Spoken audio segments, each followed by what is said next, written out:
આ તરફ ઉત્તર પ્રદેશના વારાણસીમાં ગંગાએ રૌદ્ર રૂપ ધારણ કર્યું છે અને ગંગા નદીના પાણીએ કાશીમાં તારાજી વહેરી છે। નદીના પાણી ઘાટ છોડીને શહેરની અંદર ઘૂસી ગયા છે। 84 જેટલા પાકા ઘાટ આવેલા છે, ત્યાં મંદિરો પણ આવેલા છે, તે આખા પાણીમાં ગરકાવ થઈ ચૂક્યા છે। વરુણા નદીના નીચાણવાળા વિસ્તારોની સ્થિતિ પણ ખરાબ છે।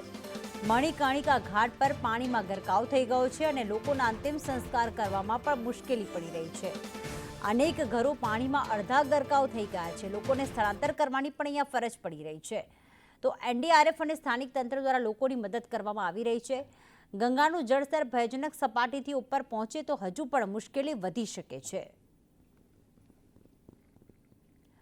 તો આપણે આકાશી દ્રશ્યો બતાવી રહ્યા છીએ અને સાથે જ જે ઘર ડૂબેલા છે તેની પણ પરિસ્થિતિ બતાવી રહ્યા છીએ।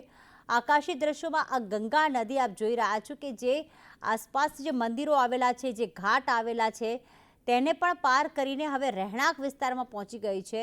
મણિકર્ણિકા ઘાટના આ દ્રશ્યો કે જે અડધું પાણીમાં ગરકાવ થઈ ચૂક્યું છે, ત્યાં હવે જવું મુશ્કેલ થઈ ગયું છે।